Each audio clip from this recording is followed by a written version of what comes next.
Hey guys, welcome to my channel. ಇವತ್ತು ನಾನು ಹೇಳ್ಕೊಡ್ತಾ ಇರೋ ರೆಸಿಪಿ ಪಕೋಡ. ಉಂಡೆ ಪಕೋಡ ಅಂತ ಕೂಡ ಇದನ್ನು ಹೇಳ್ತಾರೆ. ಮದುವೆ ಮನೆಗಳಲ್ಲಿ ಇದನ್ನು ಮಾಡ್ತಾರೆ. ತುಂಬ ಟೇಸ್ಟಿಯಾಗಿರುತ್ತೆ ಮತ್ತು ತುಂಬ ಬೇಗ ರೆಡಿ ಆಗುತ್ತೆ. ಇದು ಹೇಗೆ ಮಾಡ್ಕೊಳ್ಳೋದು ಅಂತ ಹೇಳಿಬಿಟ್ಟು ನೋಡೋಣ. ಮೊದಲಿದಕ್ಕೆ ಒಂದು ಕಪ್ಪಷ್ಟು ಬಾಂಬೆ ರವೆ ತೊಗೊಂಡಿದ್ದೀನಿ. ಯಾವ ಕಪ್ಪಲ್ಲಿ ರವೆ ತೊಗೊಂಡಿರ್ತೀರಾ ಆ ಕಪ್ಪಲ್ಲಿ 1/4 ಕಪ್ಪಷ್ಟು ಅಕ್ಕಿ ಹಿಟ್ಟು ತೊಗೊಳ್ಳಿ. ಮತ್ತು ಅದೇ ಕಪ್ಪಲ್ಲಿ ಅರ್ಧ ಕಪ್ಪಷ್ಟು ಮೈದಾ ಹಿಟ್ಟು ತೊಗೊಳ್ಳಿ. ಇದಕ್ಕೆ ನಾನು 2 ಟೇಬಲ್ ಸ್ಪೂನ್ ಅಷ್ಟು ಕಡಲೆ ಬೀಜನ ಹುರಿದ್ಬಿಟ್ಟು ಸಿಪ್ಪೆ ತೊಗೊಂಡು ಇಟ್ಕೊಂಡಿದ್ದೀನಿ. ಅದನ್ನು ಹಾಕೋತಾ ಇದ್ದೀನಿ. 2 ಸ್ಪೂನ್ ಅಷ್ಟು ಕಡಲೆ ತೊಗೊಂಡಿದ್ದೀನಿ. 1/4 ಸ್ಪೂನ್ ಅಷ್ಟು ಜೀರಿಗೆ ಹಾಕ್ಕೊಳ್ಳಿ. 1/4 ಚಮಚದಷ್ಟು ಚಕ್ಕೆ ಲವಂಗದ ಪುಡಿ. 1 ಹಸಿರು ಮೆಣಸಿನ್ಕಾಯಿನ ಸಣ್ಣದಾಗಿ ಕಟ್ ಮಾಡಿ ಹಾಕ್ಕೊಂಡಿದ್ದೀನಿ.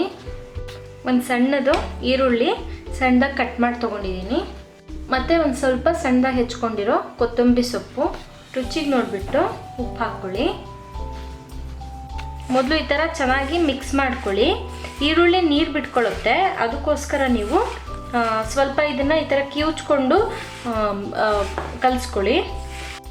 ಎಲ್ಲ ಚೆನ್ನಾಗಿ ಮಿಕ್ಸ್ ಮಾಡ್ಕೊಂಡ್ಮೇಲೆ ಇದಕ್ಕೆ ಕಾದಿರೋ ಅಂಥ ಎಣ್ಣೆ ಹಾಕ್ಕೊಳ್ಳಿ. 1/4 ಸೌಟಷ್ಟು. ಇದನ್ನು ಮಿಕ್ಸ್ ಮಾಡ್ಕೊಳ್ಳಿ. ಎಣ್ಣೆ ಸುಡ್ತಾ ಇರುತ್ತೆ, ಮೊದಲು ಕೈ ಹಾಕಬೇಡಿ.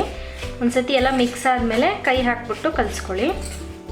ನೋಡಿ, ಎಣ್ಣೆ ಹಾಕ್ಬಿಟ್ಟು ನೀಟಾಗಿ ಮಿಕ್ಸ್ ಮಾಡ್ಕೊಳ್ಳಿ. ಇದನ್ನು ತುಂಬ ತೆಳ್ಳಗೆ ನೀವು ಈರುಳ್ಳಿ ಬೋಂಡ ಎಲ್ಲ ಮಾಡ್ಕೋತೀರಲ್ಲ ಆ ಥರ ಕಲಿಸ್ಕೋಬಾರ್ದು. ಇದು ಸ್ವಲ್ಪ ಚಪಾತಿ ಹಿಟ್ಟಿನ ಹದಕ್ಕಿರಬೇಕು. ನಾನು ತೋರಿಸ್ತೀನಿ. ಸ್ವಲ್ಪನೇ ನೀರು ಹಾಕ್ಕೊಂಡು ಮಿಕ್ಸ್ ಮಾಡ್ಕೊಳ್ಳಿ.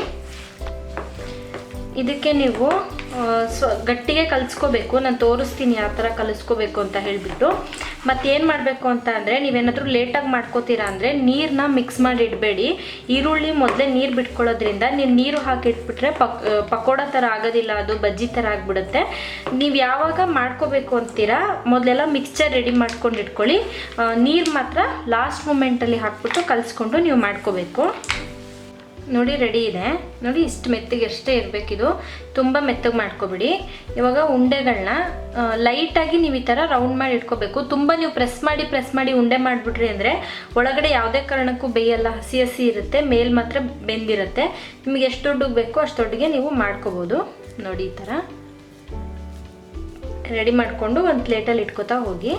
ಈಸಿ ಆಗುತ್ತೆ ನಿಮಗೆ. ಒಂದೊಂದೇ ಉಂಡೆ ಮಾಡಿ ಹಾಕೋದಕ್ಕಿಂತ ಒಂದು ಸತಿ ಉಂಡೆ ಮಾಡಿ ಇಟ್ಕೊಂಡು ಎಣ್ಣೆಲಿ ಹಾಕಿದ್ರೆ ಈಸಿ ಆಗುತ್ತೆ.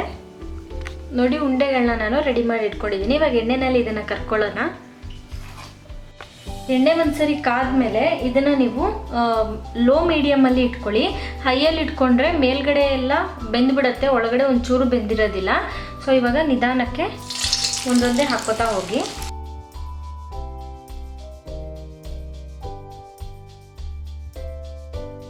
ಇದರಲ್ಲಿ ಬೋಂಡಾಗ ನೀವು ಎಣ್ಣೆ ಹಾಕ್ತಾ ಕಮ್ಮಿ ಹಾಕಕ್ಕೆ ಹೋಗ್ಬೇಡಿ. ಬೋಂಡ ಎಷ್ಟು ಮುಳುಗೋಕ್ಕೆ ಬೇಕೋ ಅಷ್ಟು ಎಣ್ಣೆ ಹಾಕಿ, ಇಲ್ಲ ಬೋಂಡ ಸೈಜ್ನ ಕಮ್ಮಿ ಮಾಡ್ಕೊಳ್ಳಿ, ಇವಾಗ ಕಮ್ಮಿ ಎಣ್ಣೆ ಹಿಡಿಯುತ್ತೆ.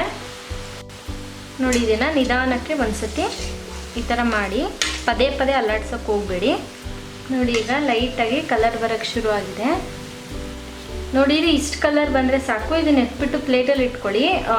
ಎಣ್ಣೆಯಿಂದ ಹೊರಗೆ ತೆಗೆದ್ಮೇಲೂ ಇದ್ರ ಕಲರ್ ಸ್ವಲ್ಪ ಡಾರ್ಕಾಗಿ ಚೇಂಜ್ ಆಗುತ್ತೆ.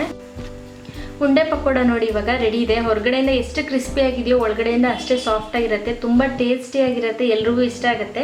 ಮನೆಯಲ್ಲಿ ಈ ರೆಸಿಪಿನ ಟ್ರೈ ಮಾಡಿ. ಸೊ ಇವತ್ತು ನಾನು ಮಾಡಿದ ರೆಸಿಪಿ ನಿಮಗೆಲ್ಲ ಇಷ್ಟ ಆಗಿದೆ ಅಂತ ಅಂದ್ಕೊಂಡಿದ್ದೀನಿ. ಇಷ್ಟ ಆಗಿದ್ರೆ ನನ್ನ ಚಾನಲ್ಗೆ ಸಬ್ಸ್ಕ್ರೈಬ್ ಆಗಿ, ಹಾಗೆ ಲೈಕ್ ಮತ್ತು ಕಮೆಂಟ್ ಮಾಡೋದನ್ನು ಮರಿಬೇಡಿ. Thank you for watching this video.